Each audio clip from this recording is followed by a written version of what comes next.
Thanks for joining us. We have another awesome testimony that we want to share with you. And this one is coming from a family. It's coming from a husband, a wife, and their son. And it is about a journey that is unimaginable. It is about a husband who was diagnosed with cancer, a son who was then diagnosed with cancer, and then a wife who was diagnosed with cancer.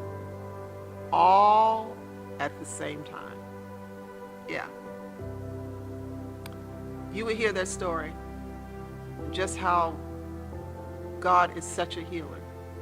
So we welcome you to listen to the testimony of Elder Barry Williams, his wife Charmaine, and BJ. All right, Barry and Charmaine Williams, we are so glad that you are with us on today to share with all of the World Wide Web your experience of how God brought you guys through a very, very trying season. But before we get started, how did the two of you meet? You gonna take it? We met in 1976. We both were working at Parole Shopping Center. I'm talking 40-some years ago. I used to work at Sears. Charmaine worked at Woody's. I remember going to Woody's and seeing this young lady, and she would smile. I used to love how she smiled. And we would speak, and she worked in houseware, so eventually I would start going back, maybe buying a glass.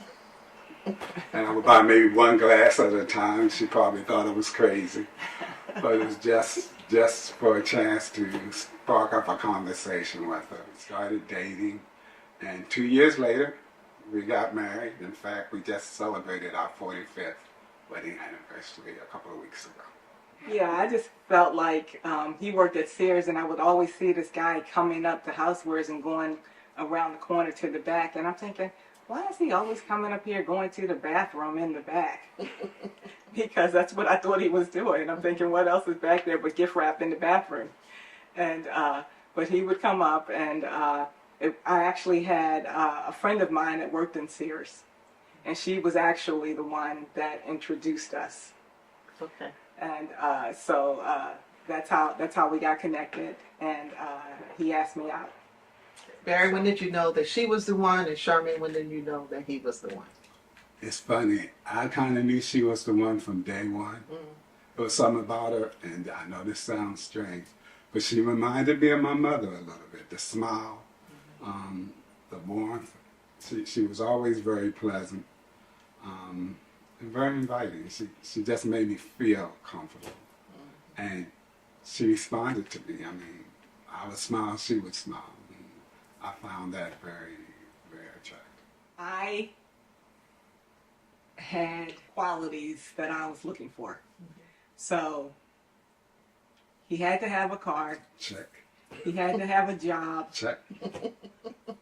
He had to be a Christian. Check. So He had to have a car. he couldn't drink.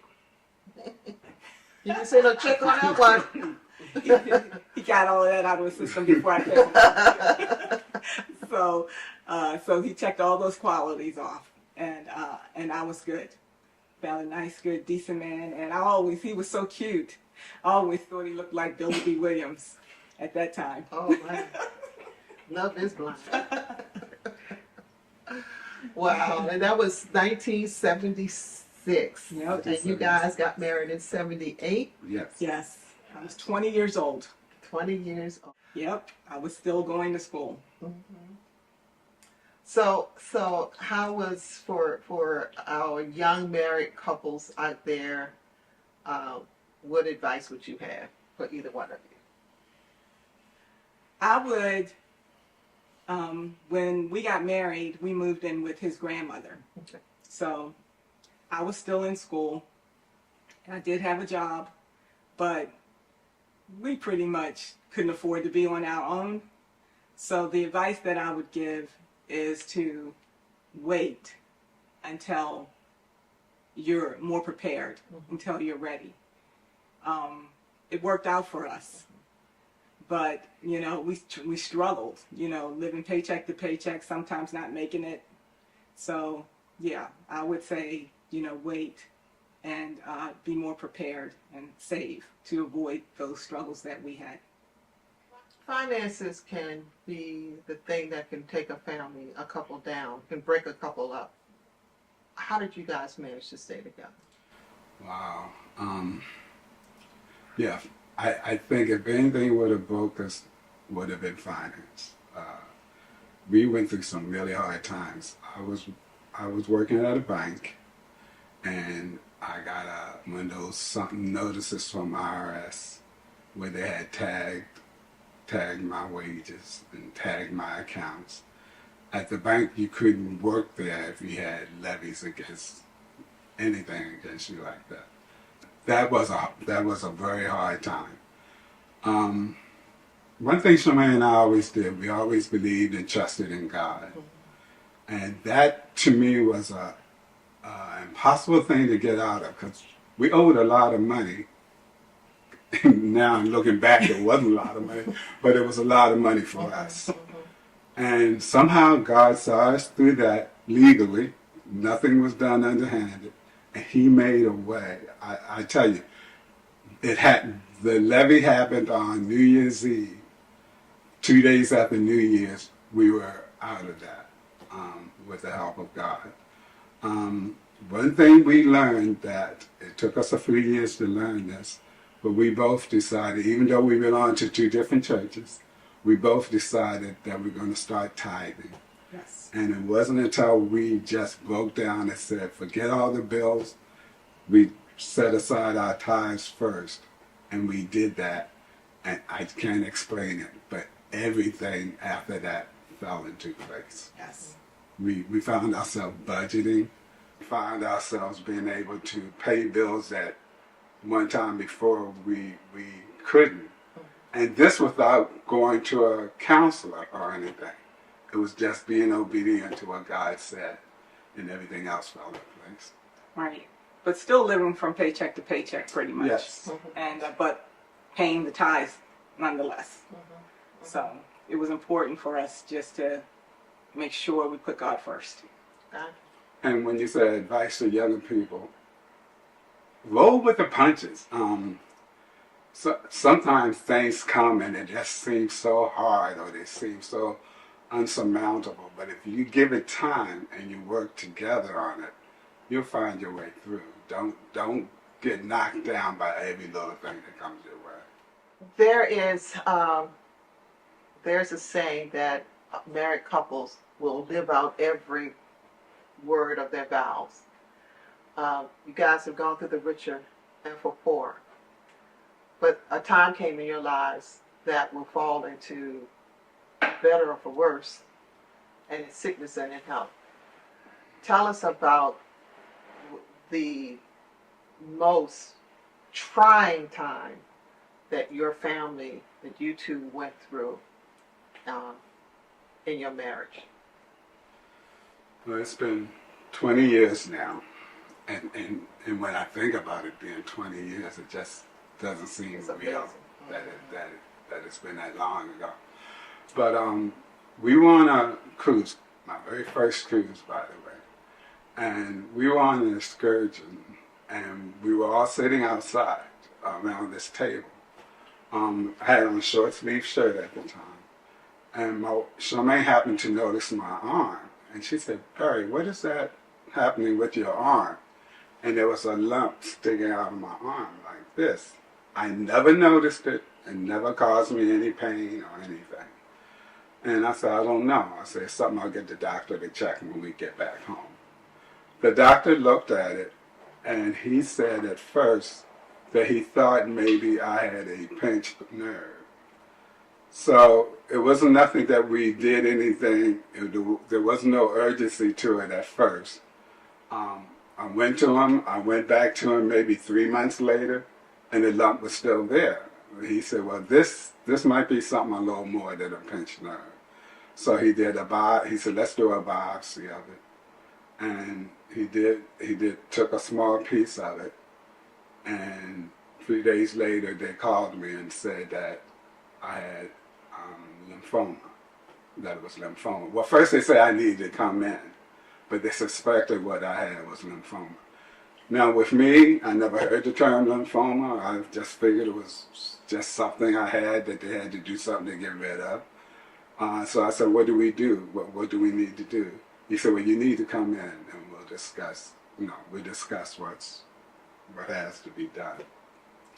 So we went into doctors, and this is my first time hearing the word oncologist. He was an oncologist, still not relating it to cancer or anything. When we got to where we were supposed to meet, over top of the door it said Cancer Center. And I'm going, why am I at a cancer center? And then that's when I realized what I had been diagnosed with cancer. On going into the doctor, they were talking about terms like protocol, treatments, chemo, radiation, all this stuff was being tossed at me. And then that's when I realized the seriousness of what was wrong with me. Yeah. And it was good that I was there, because when somebody tells you something like that, you hear, but you don't hear. Mm-hmm. You're processing it, so it's good to have somebody while I'm also processing it, but to be also listening to what the doctor is saying, because it's affecting you. You may not hear everything you need to hear. It's so, so important when you're going through something like that to always have somebody with you. Yeah. They explained what protocol was. Protocol was the way they would do the treatment.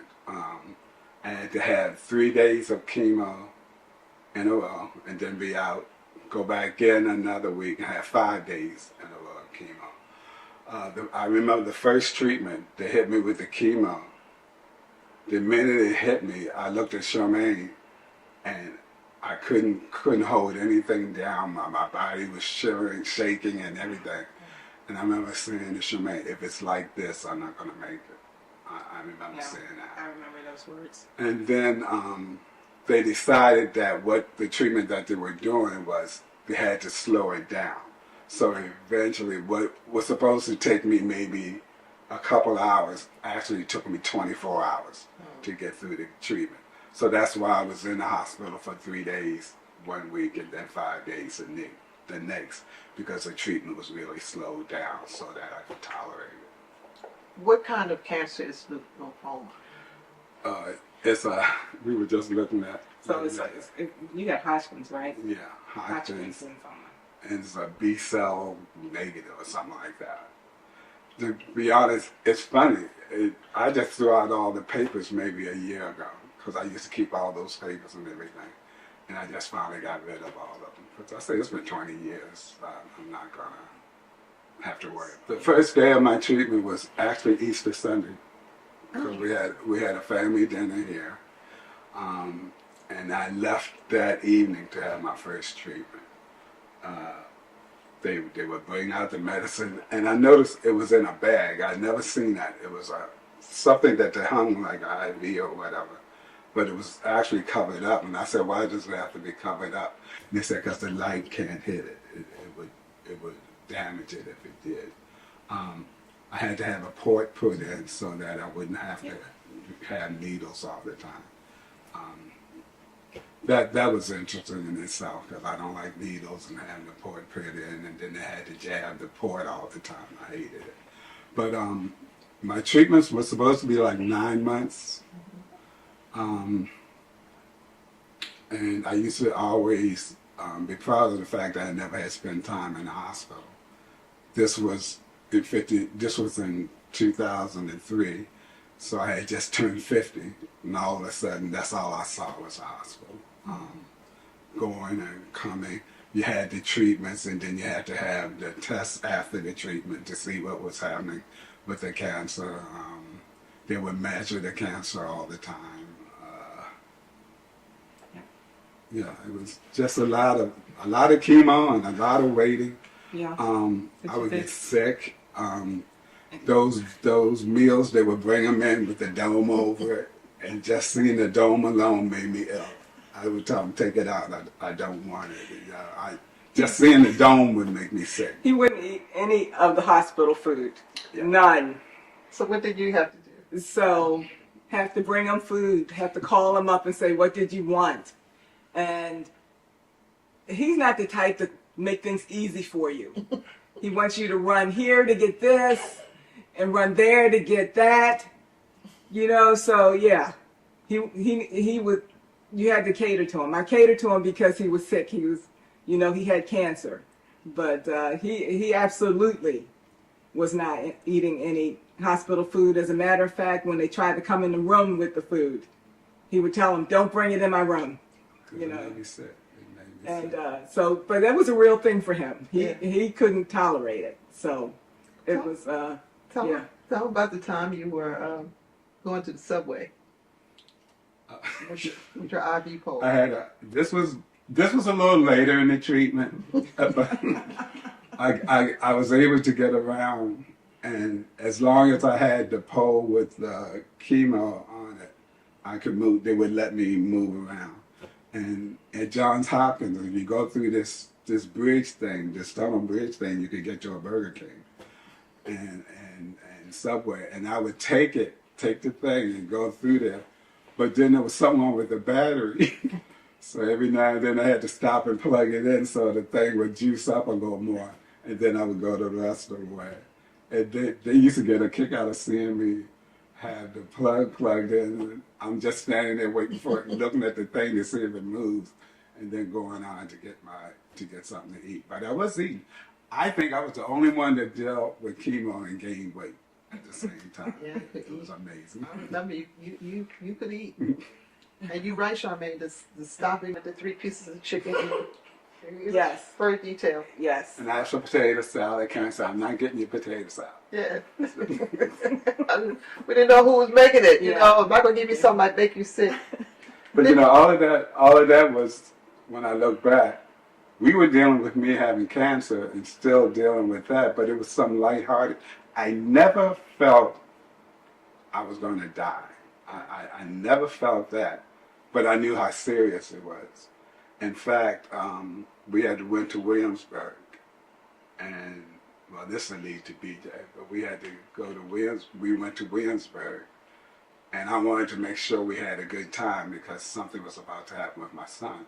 So we went there, and they allowed me to go. This was maybe midway through the treatment, and I got seriously ill while I was down there. And they told me that I probably wouldn't survive the ambulance ride back to Maryland. So everybody who was with us in Williamsburg had to go back home. And I was waiting to be transported by helicopter or something.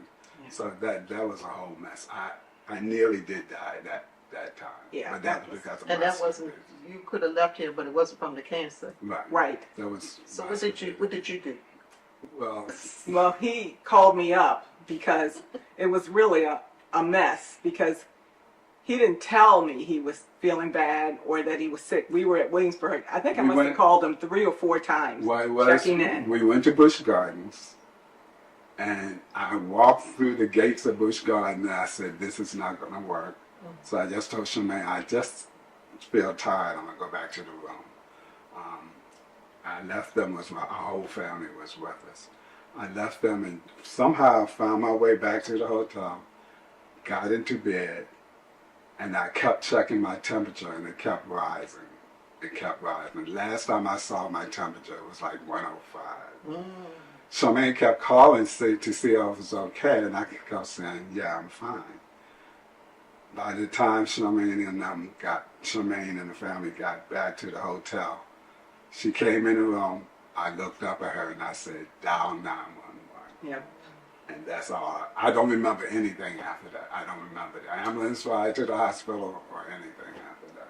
Yeah, that was, as soon as I saw his face, I knew something was wrong. And I knew he was sick. And all I could think of was, Why didn't you tell me? Why didn't you tell me? And But there was a reason for all of that. It had to do with BJ. yeah, but my thing was because, you know, we're going to introduce BJ, but we knew that BJ was going to be going through something, and him going through that was not a good example for him to see. That's a mother's concern. That was my concern. I was concerned about him, you know, because, you know, he's going through it right now, and he was trying to make sure BJ had a really good time. And but what BJ saw frightened him. It would frighten him because he's thinking he's going to be going through the same thing. So that's what that was all about. Okay. And but the hospital, you know, we had rented a car. You know, I was up all night, so I had to get back home. And didn't realize I stayed up all night, and I kept falling asleep. This is where God was really with me. I would fall asleep, be on one side of the road, wake up, and be on the other side of the road. And he got me home.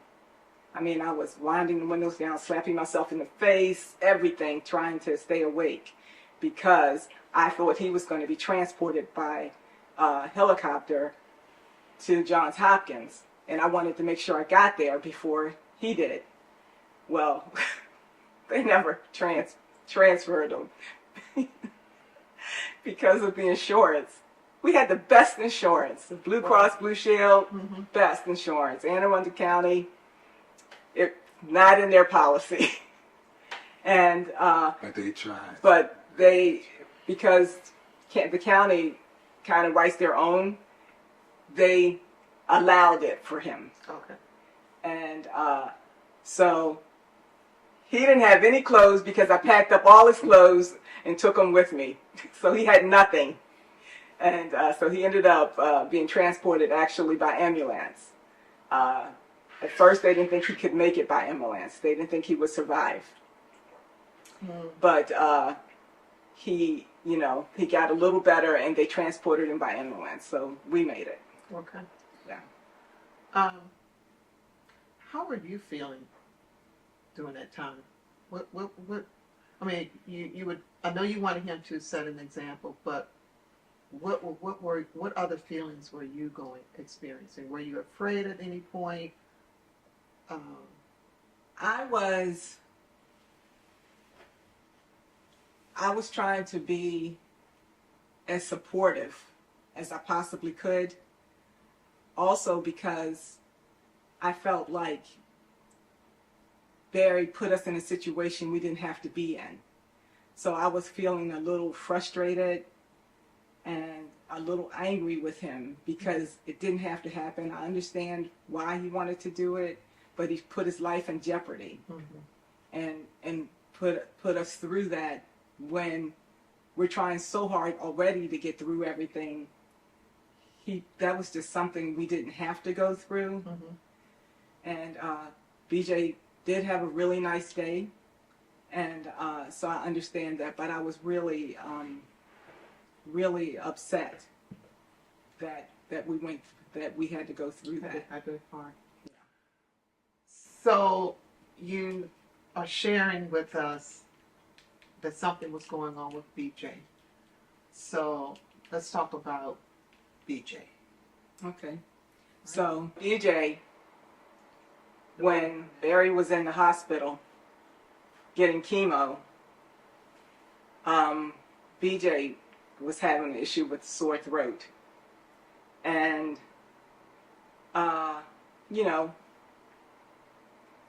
you're not thinking a whole lot about it because it's a sore throat. And, you know, BJ was actually 15 at the time.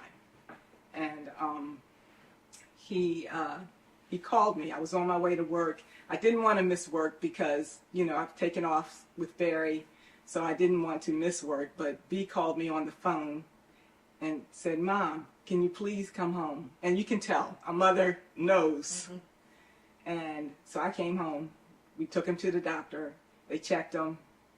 We took him to his pediatrician. They checked him, and they, swabbed him, and it wasn't. They didn't see anything. So it's like a day later.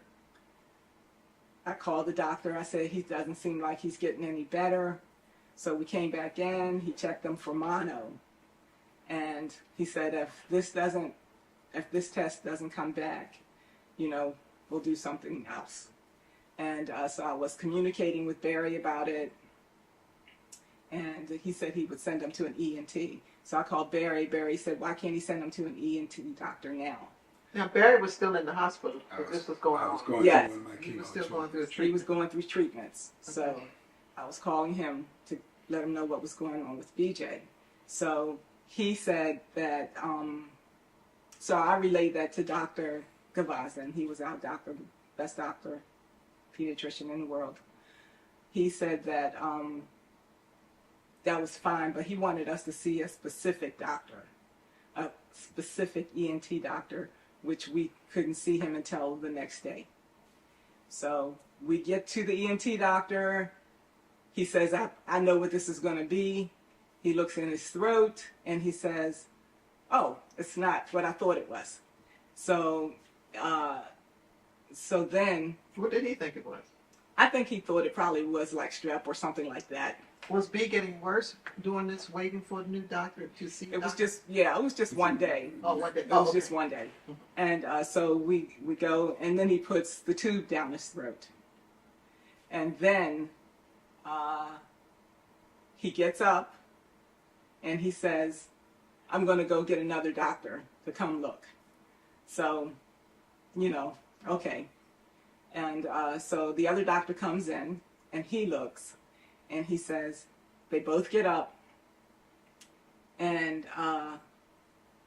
they say, they go out and they talk and they come back and they say, we don't know what this is.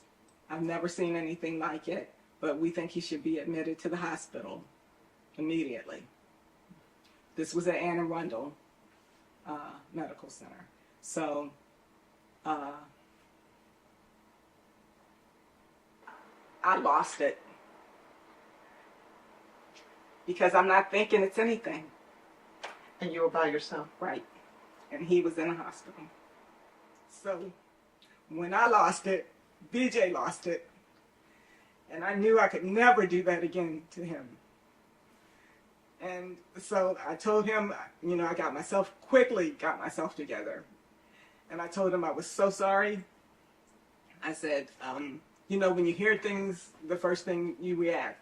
And I said, but we have to go to the hospital. You have this pain. They got to figure out what's causing the pain. I said, so we were good. And I told the doctor that my husband was already in the hospital, and so he understood. And we didn't were even trying to get him to where I was. right. So we actually got to the hospital. We didn't even sit down. We went pretty much right up to a room. They hooked him up to a breathing machine, and they said that if this machine goes off, then we know we got issues. This was close to 4th of July, so this is is it 3 months after 3 months after. It's about 3 months after Barry was diagnosed. Also, remember at the hospital, when you were at Anne Arundel, I wanted them to bring him to where I was. But they Which wouldn't was do Hopkins? it. John Hopkins. You would not. Yeah. But they said John Hopkins wouldn't take him unless he had a trach. They might have put a trach. And I'm saying, but we don't know what it is. They were concerned about him not being able to breathe eventually. So I didn't want him to go through the trach thing. Right. But University of Maryland would take him without the trach. So he ended up going to university. Right. He ended up having the trach anyway eventually. But Yeah, so what happened was they did a biopsy that night at Anne Arundel, and the breathing machine went off all night long. And they did the biopsy, and it's a really long story, so to make a long story short, then I had cancer. it was cancer. And They didn't know what kind it was. And the ENT doctor knew a surgeon at university that would take him. And without being trached, he didn't think that Hopkins should force him to be trached just to transport him to Hopkins. So university, they sent an ambulance down filled with people, and they told me that whatever happens in that ambulance, they can take care of it. Hopkins wanted him trached because Hopkins didn't think he would survive the trip to Hopkins. His airway was already blocked 95% with the tumor. So he was in crisis mode, and we didn't know anything was going on. So he got there, everybody was moving, he was under a surgeon, he wanted to operate, he wanted to do this horrific surgery, which would have disfigured him. He wouldn't have been able to eat by mouth. They were cutting from chin, from ear to ear. It was in his throat. The cancer was in his throat.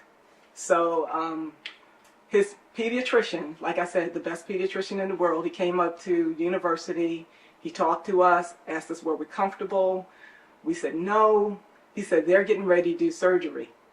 And to tell you how good God is, and if you remember earlier, I told you I never heard the term oncology. I never heard the term protocols or anything like that. I was going to go in chemo treatment. I wanted to leave. I told him, I need to go now. I was explaining to the doctor what was happening. And he was saying, Mr. Williams, we could let you go now, but the purpose of the protocol is to go through exactly what the protocol calls for. If you stop it now, you're jeopardizing the outcome of it at the end. So he talked me into waiting. I had just one more day. He talked me into waiting. I was able to get to the hospital. Left right out after the chemo, got to the hospital. And Charmaine was explaining to me what they were talking about, the surgery and all of this. And tell you how good God is. I said, well, has he seen an oncologist yet? And she looked at me and she said, no. And I said, we need to see an oncologist first. And had I not gone through it, I would have never known anything like that. So we asked for an oncologist, Yeah. and Dr. Goodman.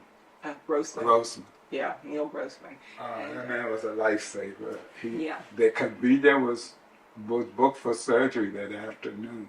Yeah. And he came in like Superman. He said there will be no surgery this afternoon.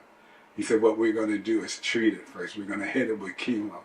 We're going to reduce it so that the surgery won't have to be as elaborate. Right. That's what they were saying. So he was getting chemo. So what the surgeon was saying was that when they would meet, a team would meet, and an oncologist was included in the team. And it's important to know what's going on. We learned so much because he might have been on the team, but he was not allowed to speak to us. Right. Because he was under a surgeon's team, and so the oncologist was not allowed to speak to her. So we kind of had to make it known that, pretty much, we're not having any surgery until we see an oncologist. And that turned everything around. That's when Dr. Grossman stepped in and told us that he was being transferred to the oncology unit. They're going to do, just like Barry said, they're going to do the chemo, radiation, then surgery to help shrink it. So, hopefully it won't be such a massive surgery. Because I remember the doctor said, because surgeons, they cut. That's all they know. He said, oncologists, we know how to deal with the cancer itself before the surgeon gets involved. But had I not gone through that, we wouldn't have known that. We wouldn't have known there was another choice, You go to the doctors, they tell you what you need to do, and you assume that's what you need to do. Right. So, B's cancer was a lot worse than mine. So, let's bring BJ on. So, BJ, now you have been diagnosed. Before the diagnosis came, how were you feeling? What were you experiencing? So, BJ,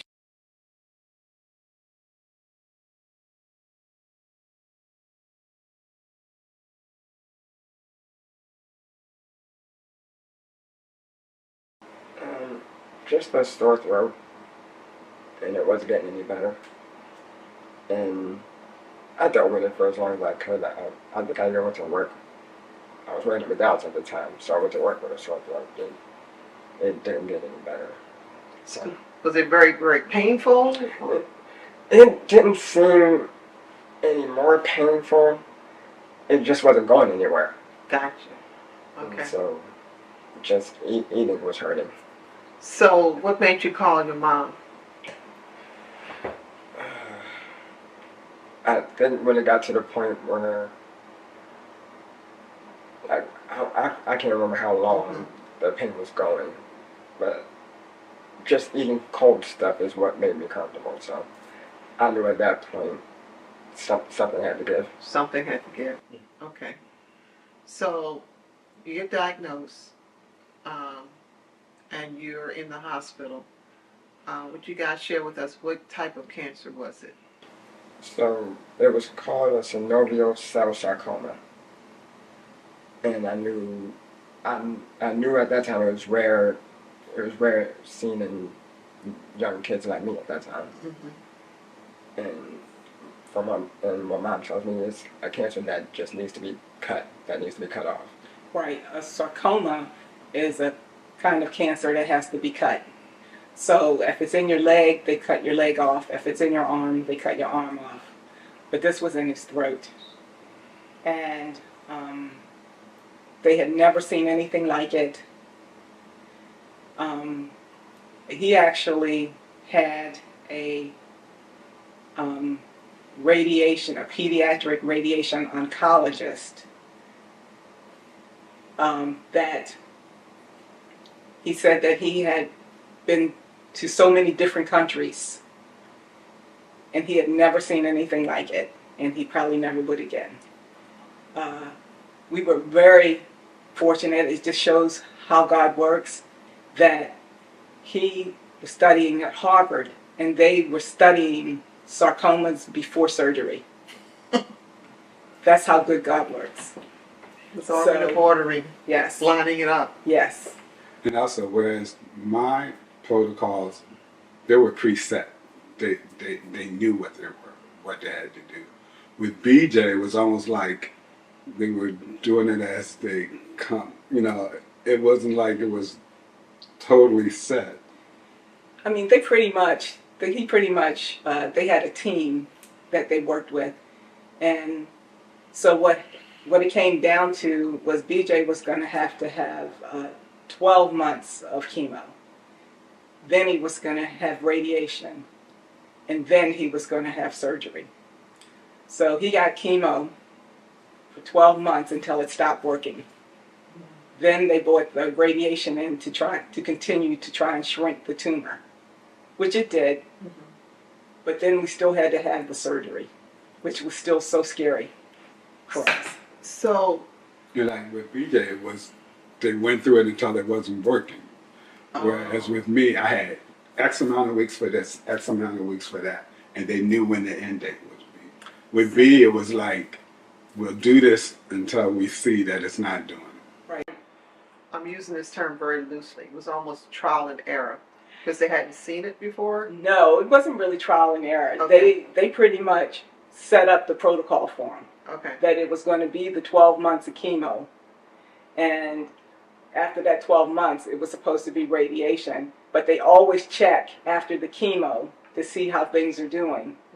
And once the chemo stopped working, that's when it didn't shrink the tumor anymore.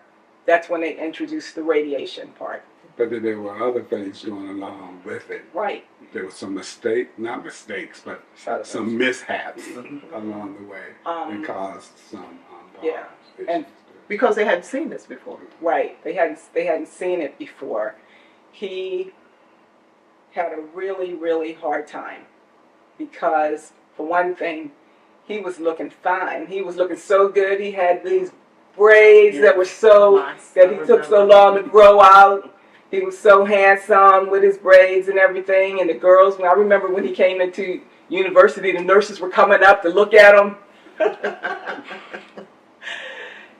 His chemo was so strong. Once he got his first chemo, his hair started falling. And he couldn't handle it. So I told him, I said, we're going to the barbershop and we're getting it all cut off. I said, because you can't take it, you know. Finger locks Yeah, laying on the pillow. yeah. The other thing is me and B, I spent the night, I left work. I stayed with him, and then because we're still dealing with Barry. I was on my own. Yeah, he was. I told him, I said, I have to stay with BJ. And I had to focus on him. I talked to my sisters. They took Barry.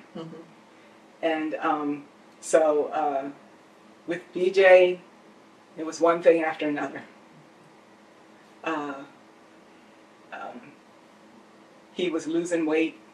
He was about 200 pounds when he got sick. He went down to like 120 pounds.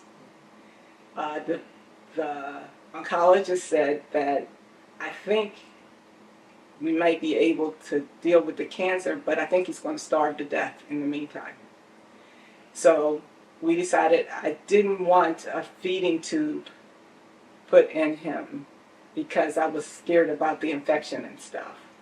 So, And keep in mind, he had a trach at that time. So, yeah, he was trached.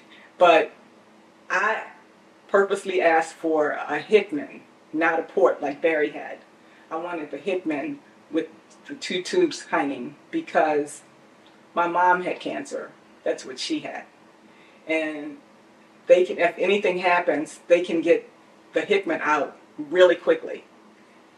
And I eventually got one. so I was thankful that we did the Hickman because he was able to get fed through one of the tubes and get his chemo through the other tube. So they were feeding him the stuff called TPN. It's just a white substance that in a bag. So he wasn't getting food because he couldn't eat. No, he couldn't eat. I ate. He couldn't really eat. He couldn't eat. He was not eating. He couldn't really eat anything, but because At first, I couldn't. yeah. It wasn't by choice that I wasn't eating. Right. Like just at that time, the tumor was still big. Then it still hurt to eat. So the most I could really do was drink. Yeah. So that stuff gave him his nutrients. Right. Yeah. So his weight could come back up. Right. So he would get delivered to the house. I would hook him up. I learned how to do so many things. I could be a nurse right now. And I would hook him up. I would flush it, everything. And so we went through that. And when he went through his chemo, he kept getting sick. He would get so sick all the time when he would get chemo. Then I remember it was around the holidays, Christmas, and he got sick. And we in the emergency room we go. That was like normal for us. And they gave him this antibiotic, widespread antibiotic. And he was so good, it was like he wasn't even sick. He was so good. And then 2 days later, it was back to the same old thing. So we took him, he goes to the hospital. I tell the oncologist, Dr. Grossman, I said, give him the same thing you gave him last time. I said, he was so good, it was like he wasn't even sick. And he said, what did you say? I said, give him what you gave him last time. And so evidently, he went and talked to somebody about it. And then another surgeon comes in with him. And he says,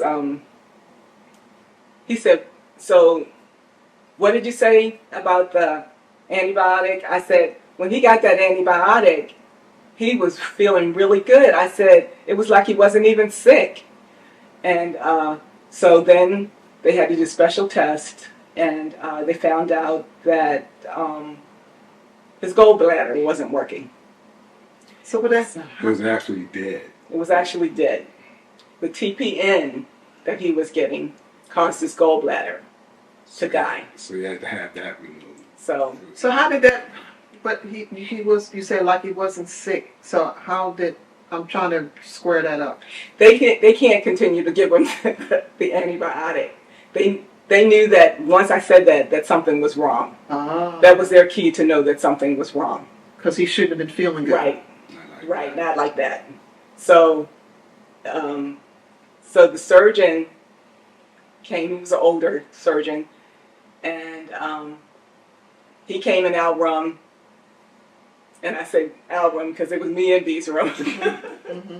He said that no surgery needed, no surgery needed. I said, oh, okay. So then the oncologist, Dr. Grossman, comes in and he says, we got to find a younger surgeon. So found a younger surgeon. His gallbladder's dead. And he didn't want to do, the older surgeon didn't want to do it because it was such a high-risk surgery for BJ. And the younger surgeon, he did it. I mean, he was left open because he was draining. He was in ICU. They were going crazy because they didn't want him left like that. They were fussing because they said he shouldn't have been on TPN that long anyway. So it was a mess. So he ended up having his gallbladder removed. They tried to do it laparoscopically, but they found out it was dead, so they had to like peel it out. They said he wasn't going to be trached, and he came out trached again. Yeah, because he had gotten off the trach. Yeah. And I had promised him, I said, you go through this surgery. He said, B asked, will I be trached? And I said, no, they told me you will not be trached.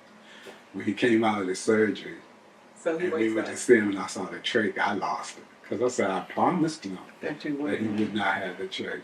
And So of course he wakes up and he's so upset that he has this trach. So we told the doctor, I said he was not supposed to be trached. So the doctor comes in, the surgeon. Dr. Grossman comes in. No, I'm sorry. Dr. Gray was the surgeon. And he comes in the room, pulls the trach out. Just like that, there's this big hole. And I thought, I'm thinking, oh my gosh. Then he takes a Band-Aid and puts over the trach.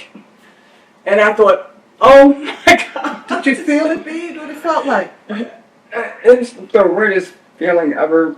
But once he pulled it out, I could feel the air right here. So it just felt cold, like. And once he put the bandage over it, I still had to cover it up just to be able to talk. To talk. Yeah. And So of course, funny moments with Mom taking pills and medicine. You take the pills, they're coming right out of it. So he was Oh. taking pills, right? It wasn't funny at the time. And he tried to swallow the pill, and then he would reach up to the hole and pull the pill out. Of course, I bust out laughing. I thought it was funny. He didn't think it was funny. He didn't think it was funny at all. I said, "Oh, I'm so sorry, B." But yeah, so we had to deal with that. And then, like I said, make a long story short, it's been a year and more time gone by. But we're getting down to his last chemo. His last chemo, there's usually two people and they're checking each other. So that didn't happen. She had started the chemo and I didn't even know the chemo was started. So Barry was there and he was going home. And so he went downstairs, and I just walked him downstairs and walked back up, and I came back up to the room and was talking to him, and he wouldn't answer me. He looked like he was trying to answer me, but he was struggling, and he couldn't talk. So there's this one medication that they would give him that would, I didn't like it. I didn't like the effect it had on him, so I went out to the nurse's station. I asked them, did they give it to him? And they said no. I said, something's wrong. He's not talking. He can't talk. Something's wrong. So they finally come in, and I say finally because I thought that they waited a little too long to come in. I was expecting them to immediately come in, but I think they had to get their ducks in a row, and they came in. They eventually called the pediatric doctor that works in pediatric intensive care unit. He came in. And he was checking him. So then they called Dr. Grossman. He was home. he told them to stop the chemo. And I said, what? And the nurse said, yeah, I know. I'm shocked too. He said, stop the chemo. He said, sounds like he's had like a seizure. And he's coming out of it. That's how he diagnosed him over the phone like that. So we go back into intensive care. And this is last chemo. And Dr. Grossman comes in. And he says, can you believe this? Can you believe this? So he said, everything that can happen happened to him. And so, yeah. So, I mean. I remember B being in ICU, and he was in there with other kids. Yeah. And people were dying on each side of him. The kids. They These are knew kids what because they he's in had. intensive. And I remember pediatrics. saying, we gotta get him out of here. I don't like this environment. That's not good for him. And they finally found a spot, still in ICU, but he was away from that. Because I'm saying that's just. Family. I mean, yeah. It's not only him, but you too. Yeah. Yeah. Did they ever give you guys a prognosis? We never asked. How about you, Barry? Oh no.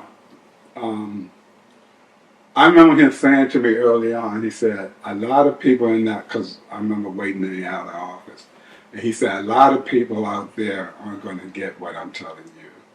He said, I think you have a good chance. He said a lot of them out in the lobby don't have the chance that you have.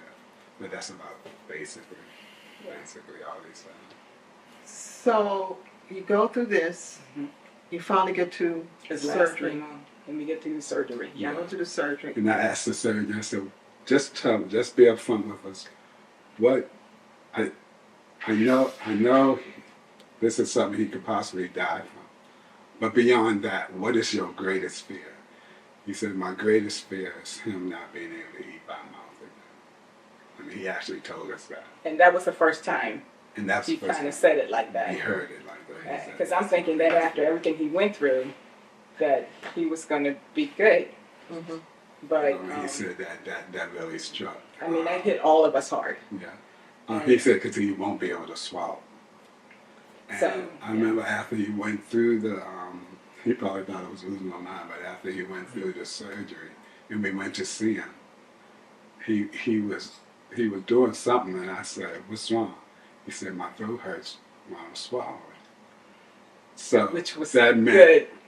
he could swallow. That meant he could swallow. And that told me that this did what That's supposed to do. yeah. If I remember, Charmaine, because I remember you guys shared that, but if I remember correctly, you declared that he was going to be able to eat. Is that correct? Am I remembering that correctly? I prayed to God because it was one night he had the seizure and Barry was still, recovering, and I asked God to just take the cancers. Mm-hmm. I said, take the cancer. I said, and I'll do everything else. Just take the cancer. And I said it to him just like that, and because once I did that, it was like relief. Mm-hmm. Because I tried to do everything myself. I tried to handle it, which is like a reaction. Right. When something happens to you, you try and take care of it. But what I didn't do, while I trust in God, I'm a Christian, I was trusting in God, but I didn't really turn it over to Him. And that's what I had to do in order for even me to continue. That's what I had to do. And I had to trust it. I had to trust it. That God was going to take Yep, because I had to ask myself, do I really believe everything I say I believe? Mm-hmm. You read the Bible, you go to church, you say this, you say that. Do I really believe it? So I believed it. I put my faith on it, that He was going to take care of it. I remember bargaining with God when he got the diagnosis and that period when I was having chemo. And I remember arguing with God. I said, if either one of us has to go, take me. Don't take me. I remember saying that. And the love of God that He spared both of us. Yeah. But it just seemed like in my finite mind, it felt like it was going to have to be one or the other. Gotcha. I said, if it's that God, then take me. Don't. He's young. I'm going to take him. I remember saying that. So you're going through all of this. Mm-hmm. BJ goes through the surgery. Mm-hmm. Then what happens to you, Charmaine? Well, we have some happy moments because Siobhan's getting ready to get married in November of 2004. And BJ had his last chemo. And I had ended a few months earlier. yes. And I felt a lump in my left breast. And I thought, nah, God wouldn't do that. And I thought, you know, I didn't know what it was. I thought, oh, I'm on my period. It's probably something. And, you know, but I had been doing breast exams for so long because my mom had breast cancer. Right. She got breast cancer at 47. And along with some other cancers that came along in her life. And so I took that seriously. I was doing self-exams and I was getting mammograms even though I had to pay for it myself because they wouldn't pay for it at a young age back then. And so I took that very seriously. So I waited for my period to be over and I checked again. The lump was still there. It wasn't on this side. Normally when you check your breast, if you feel something, you check both to see if it's, you know, if it's a bone or whatever. I never felt it on this side. I just felt it on this side. I called my gynecologist office and tell them that, you know, I feel a lump. They let me come in. The lady comes out. She takes me in. She feels my breast. She says, I don't feel anything. Where you feel it? I said, it's right here. And then she touches it and she says, oh. And I said, you know, so I said, but if you don't feel anything, because last thing I wanted was to feel something, and if she didn't feel anything, I was happy with that. So, you know, she said, no, they happen to have, she wanted to know if they had it open, that I could get a needle biopsy. Well, actually it was the person, I don't know if it's a radiologist there or what, that could check me. So she actually screened, put it on the screen and she could see something. So what they did was they did a needle biopsy right then and there.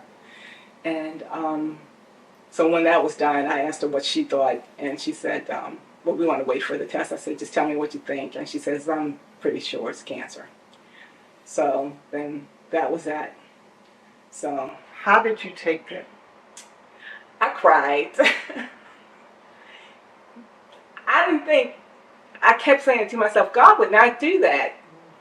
You know, we were so happy that was BJ's last chemo and I wanted normal back. And I thought we were, you know, Siobhan was getting married. I was, you know, we were just looking forward, you know, and so, but. I remember her calling me at work, and when she told me, I was like,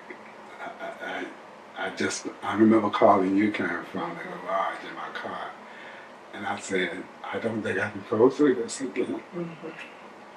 You don't hear cancer so many times, then 1, 2, 3 times. That's a word that we hardly ever spoke in our family, you know. Yeah.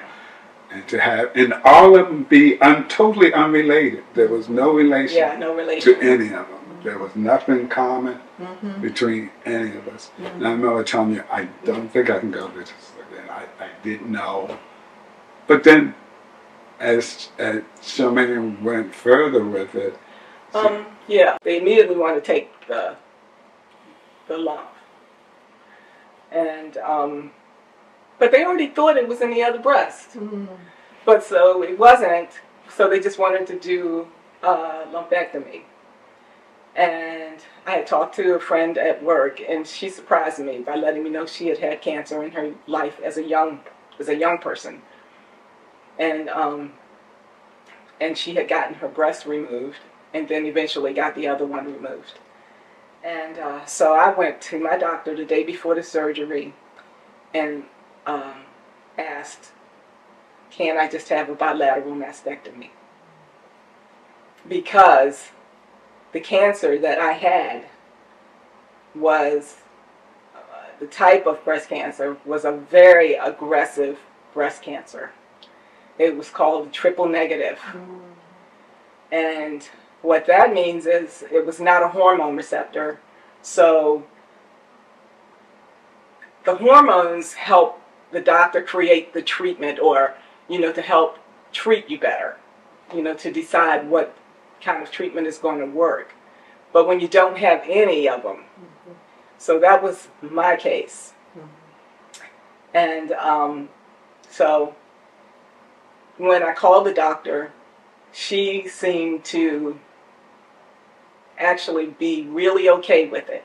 It wasn't something they could tell you to do or suggest even. Oh. So it was all me. I didn't ask Barry. I didn't ask any of my many sisters. I didn't ask anybody. I made it on my own, and it was the best thing I ever did. I don't regret it ever, 1 second, because now I was 47, the same age as my mother, getting breast cancer, and I'm 65 today. So I think if you look up triple negative breast cancer, not good odds. So, and I never looked it up because I didn't want to know, because I put my faith in God. So I didn't look it up. I just recently looked it up. Yeah. And it just let me know how really, really, really good God is. Because, the stats weren't really good for triple negative. Especially back then. Yeah. And they got more treatment. Yeah. And I went to, I had to get a new gynecologist. And the first thing she brought up was, she said, you had triple negative breast cancer. I said, yeah. I said, but I was always very proactive, as far as checking myself and everything like that. She said, it's only because you were proactive that I'm looking at you today. So. But back then, I remember how frightening it was. I'm going, Charmaine made the decision. I remember. I was good, but that was scary. It was like, did it have to be that drastic? But then I had to trust her decision and trust God with it, and it was a really easy decision for me. Yeah. And because, like I said, I've always, once my mom got it, then I'm checking all the time, just leery of, if it happens to me, I want to find it. So what actually happened, what helped me was that I went into my gynecologist's office, and they had those little breasts that have the lumps in them. That's what helped me find my lump, because I felt it. Well, and you would help me, because I know when you said you were going to get it done, and I was very supportive. Yes, you were. Yes, you were. Click that. I'll get rid of that. But yeah, and even when you went in for surgery, and before you went in, your mom you said, I want you to feel this. I want you to know what it felt like. And me being who I am, like, I don't want to touch it. I don't want to touch it. However, it's like you said, when you see the little model, and that's exactly what it felt like. And so, now I know. Yes. Exactly what this thing feels like. Yeah. Should it happen. Yep. So you guys. It's been 20 years. Yep, it's been 20 years. And look at you. Yep. Look at God. Look at God. What a testimony. Look at God. It is. It's a great testimony. And what it actually did for me was strengthen my faith. Yeah. You don't want anybody to go through that, but it strengthened my faith so much, because everything I asked him, he did. Especially as far as BJ, I asked for everything for him. I wanted him to eat by mouth. I didn't want him to be disfigured, any of that. And if you didn't know that he had the surgery and you didn't see the scar on his neck, you would not know. No. Yeah. Anything happens. And there's so many different layers to it. Each one of us, even though we were supportive of each other, each one of us had our own journeys. Yeah. You know, our own thing. I mean, even though we were looking out for B, but B had his own journey to take. I remember his doctor was worried about him being depressed. They said, well, he seems depressed. And I said, B's always like that. He's not, he's not depressed. He said, the doctor said, oh, I just want to make sure. I said, no, B's very quiet. He's like that. But they were concerned, he was concerned because he said, this is a lot.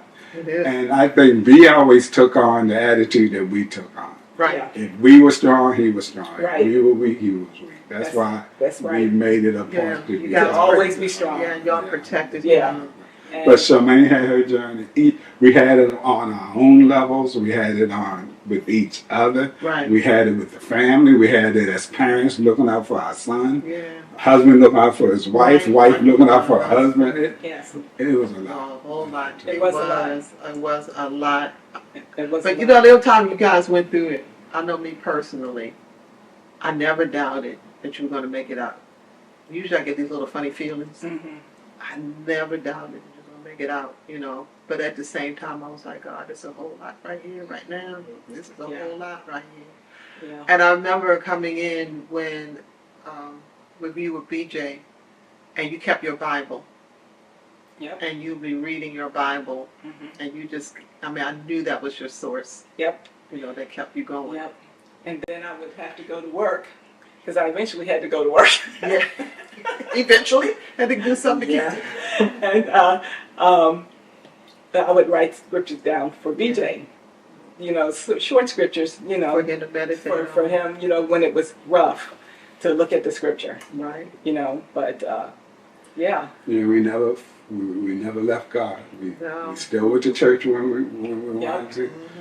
We still. I remember people offering us leave time, and for some reason we didn't need it. We had to leave. Yeah. It was, and they couldn't believe that all of that we went through, Right. and we still had leave. We were Yeah. good. We were good employees. We didn't. We did not abuse our leave. So that's a lesson.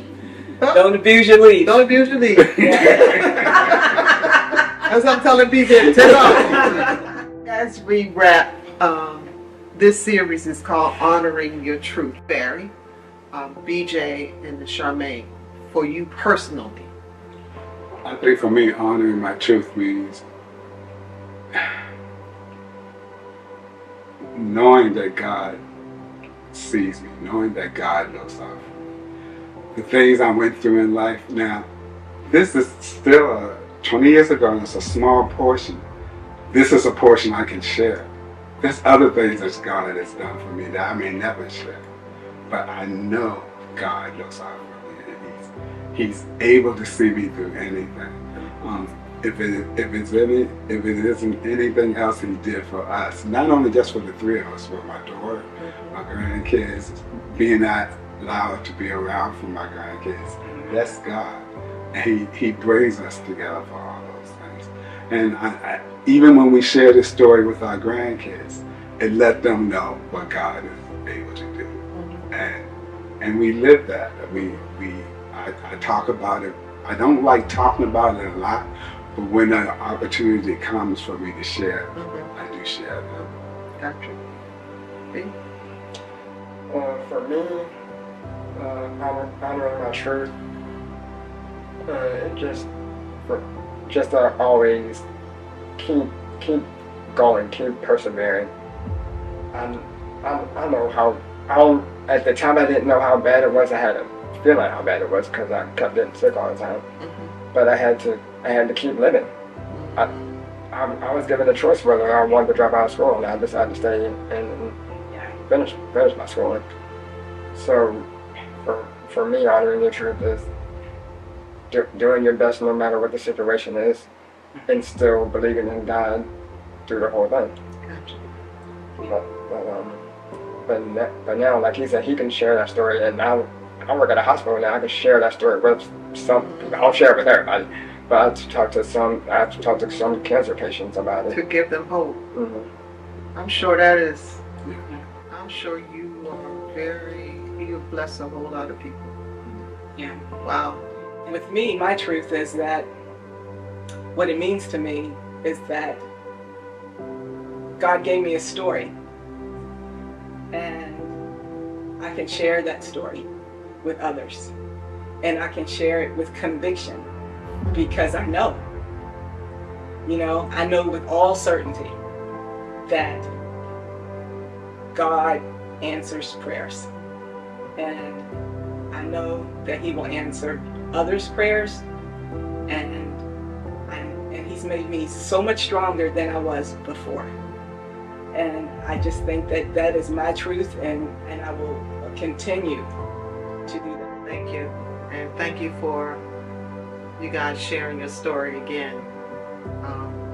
Because we know that there's someone out there that's going to hear, and it's going to give them hope to hold on and to know that God hears them and that they're going to be okay. Yep. They're going to be all right. Yes, thank you. We really appreciate you guys. Glad to be able to help and to be able to share our story.